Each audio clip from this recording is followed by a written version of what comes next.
Everyone I talk to, anyone who will stand still and listen, I tell them, you know, by all means, bring the kids to this thing. This works on all these different levels. It does. And that's, I think, the true success of this film. In the 1970s, the first Black Panther series was being done. There weren't obviously a lot of black characters. Pop culture was not where it is now, as you guys are doing this film. I wish we had the backing in terms of people believing in the project. They felt they were giving me a book that was going to die. The Black Panther wasn't an important character, but the reason that we got to do what we did was because they didn't have time to read those books. They caught on to it, I think, about 3-4 issues in, and then say, hey, wait a minute, but it was too late. Right. It's already a novel, and then I could do it. What made it unique was just the idea at the time. Not only was this a black superhero, and it was kind of a shock when he pulls off his mask and reveals himself to be an African king, but he's also rich, very smart, the king of a kingdom, and he single-handedly defeats Marvel's premier family group, the Fantastic Four. And this was all being done and delivered to a largely white and male audience at the time. So it was kind of a shockwave, in a sense, and delivered at a time of civil unrest during the growth of the civil rights movement. And it just showed what a progressive thinker Stan was and still is to this day.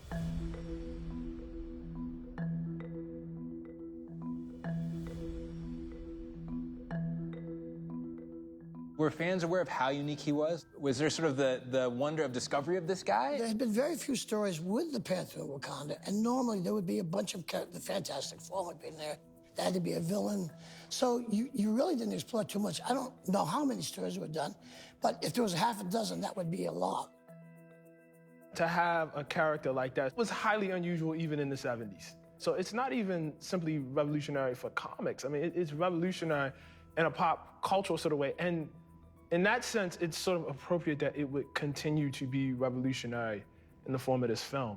It was a continual battle that never been done before. So there was a lot of, people trying to get used to the idea that we're even doing anything like that. For instance, if they were a little bit afraid of a black villain on the covers, I tried to tell them every character in the book is black. Whether it's the hero, it's the villains, it's the men, it's the women.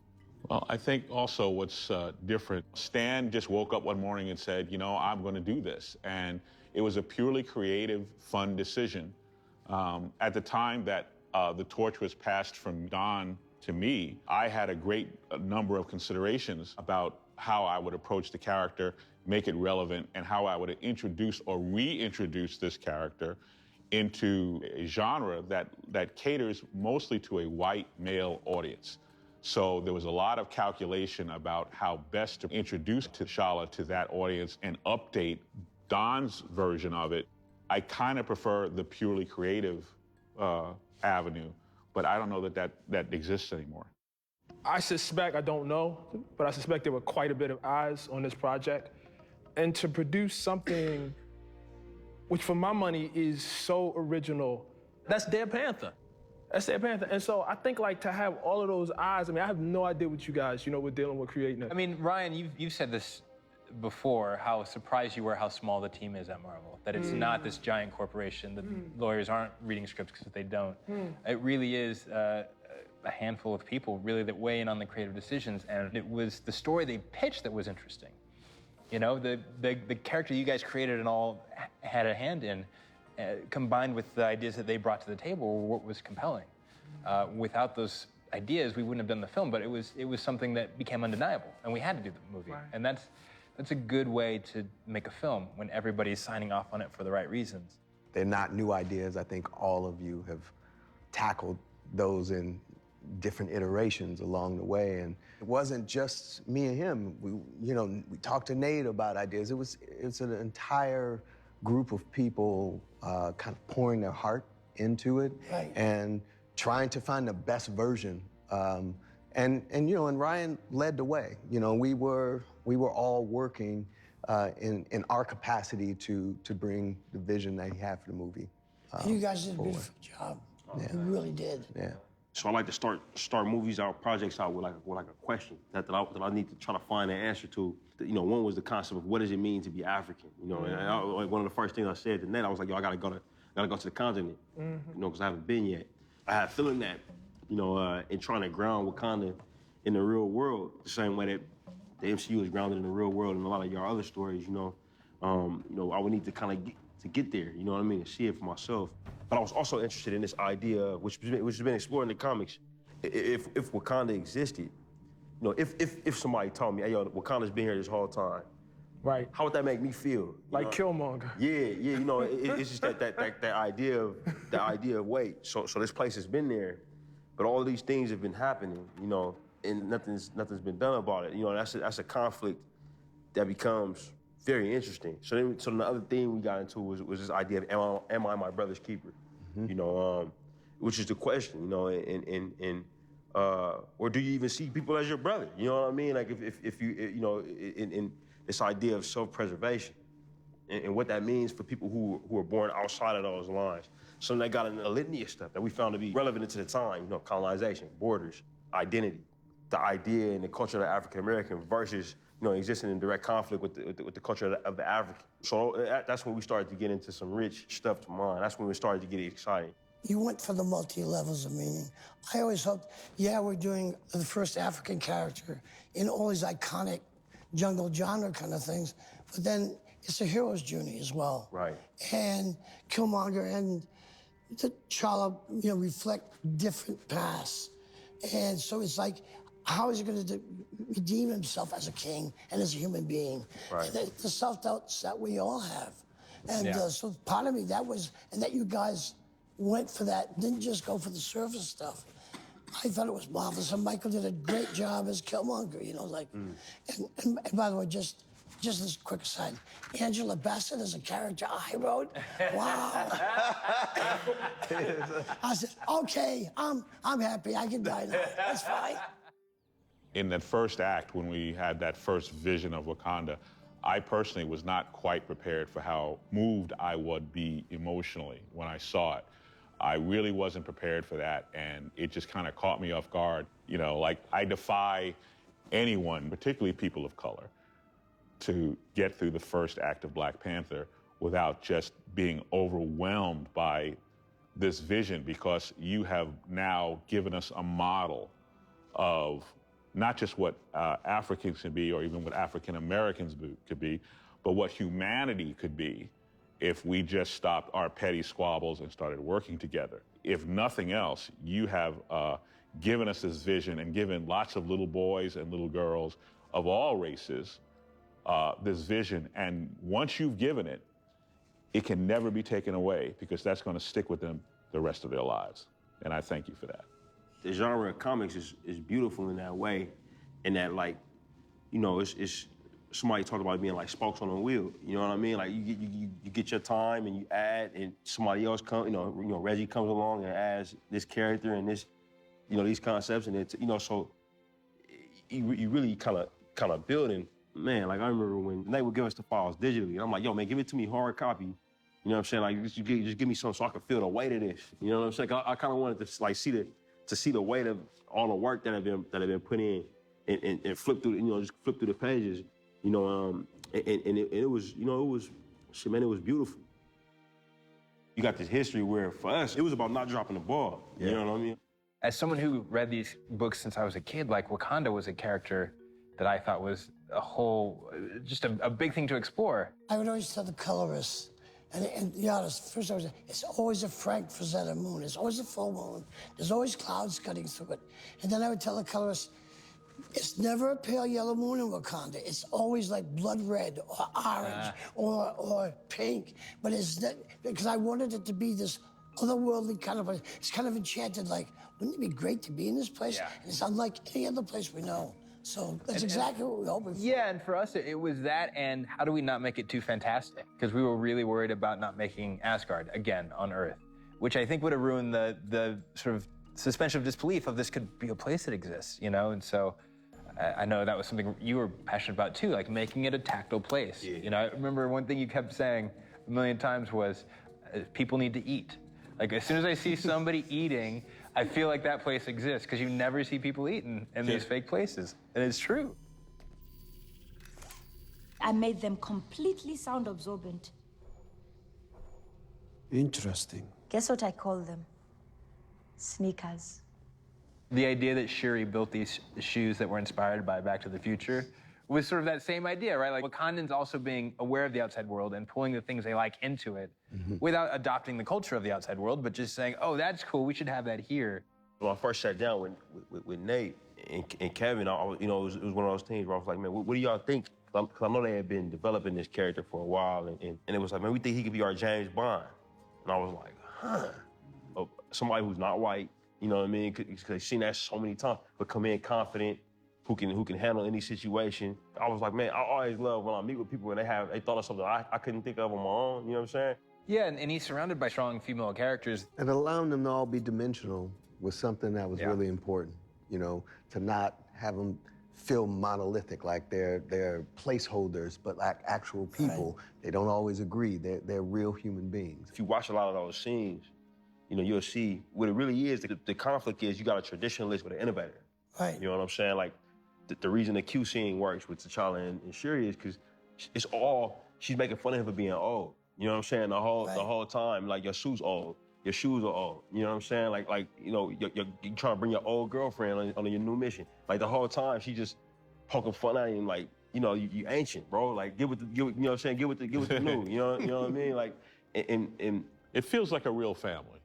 Yeah. And even within a real family, there are divisions, there are different, you know, ideologies and so forth. But at the end of the day, you know, family is family. Yes.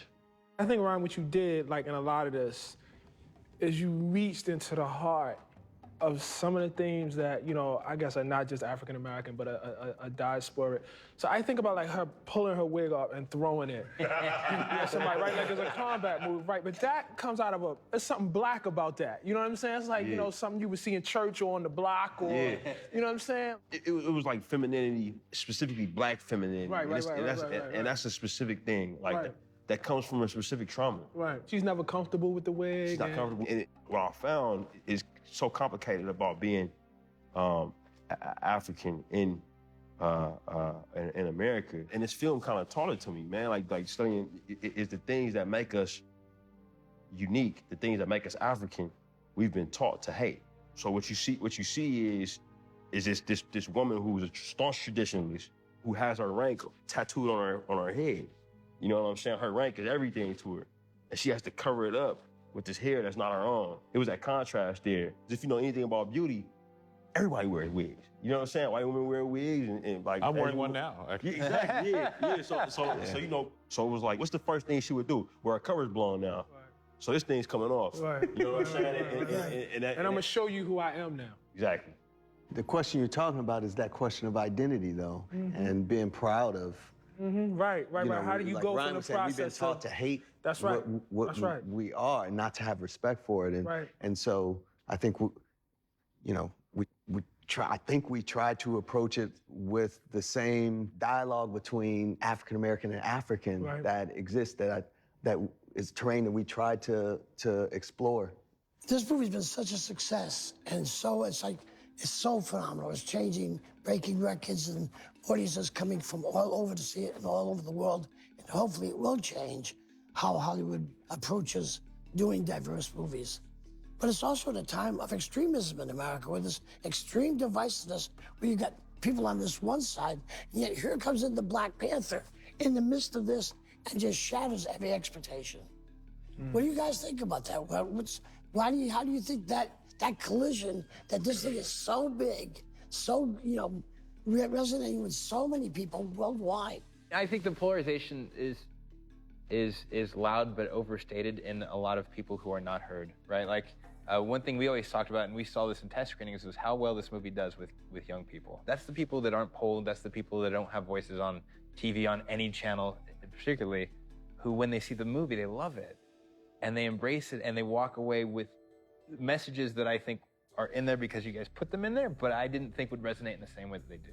So that the next time there is a potential for change, they go, well, I remember feeling a certain way about that movie because of what that movie was telling me. I have to stand up and be counted this time. Were you surprised at how big the response has been? Oh, boy. Yeah, bro. Yes. I would imagine. Nobody saw this coming, man. Nate, didn't they love him coming out of Civil War II? Wasn't Panther like? Oh, yeah. Yeah. It was a bit of a testing ground, frankly. We were like, well, let's see how he does. Let's see what I his thought, response Matt, is. you had it then because you caught the motion, that acrobatic grace and poetry of the character, and Chadwick just had the right voice and then presence. Well, it's all in That's his eyes. Chadwick does so much with his eyes. Yeah. Well, and what was impressive is he was doing that work in Civil War in the context of this giant movie where there's a million characters. And frankly, we didn't have, he was really working off of what you guys had done in the books because we didn't have a script for Black Panther. So he was using the imagery from publishing as the inspiration for that character. He would be the one person. I'll put money on, not a lot of money, but I'll put a reasonable amount. You know what I'm saying? Like that if we call Chad and say, man, are you truly surprised? Like in your heart of hearts, Chad might tell you no. He knows how to make it real, and he knows how to go against what you expect. And from all the great female characters we have to the villains, right. Whether it's Killmonger or Claw or even M'Baku, like they're all so big as personalities. It allows you to have contrast with Chad because his performance is going to pull you in, and they're coming after him every time. But the added complexity is you created a villain who actually had a case. Because, you know, it's like we want to root for the hero, but at the same time I'm going, but you know, Michael really does have a point. Yeah. That was excellent. First time I picked up a Black Panther comic book, I asked the dude, I said, man, and the comic book show, I'm like, hey, man, show me if there's any characters in here that got black people, like the book's about them. But he's like, yeah, I got Black Panther. And I'm like, and I see it, I'm like, man, this is dope. Like, tell me about him. He's this African king and blah, blah, blah. And I'm like, man, that's not me. I couldn't relate to that. If like it was for me. Killmonger, being from Harlem and like maroon from there, he was a little closer of a way in, you know what I'm saying? Like from my perspective. This is before I traveled to the continent. This is before I really saw, oh yeah, I got as much ownership over T'Challa as anybody, you know what I'm saying? And I actually own both of them, you know what I'm saying? And I got both these characters living inside of me, you know what I'm saying? Like living inside. I think T'Challa and Killmonger live inside of every African American. T'Challa and him end up at the same place kind of by the end, but for different, you know, one out of By empathy. different paths. Yeah, by different paths. Yeah. So the idea that the idea that our hero gets affected by our villain is something that was important to try to achieve, and I think that helps with the kind of connection that people have to him. He's so pivotal to the movie. It's beautiful. I have the fortune or misfortune of writing Black Panther right now. And I saw that movie and it was like, back to the drawing board.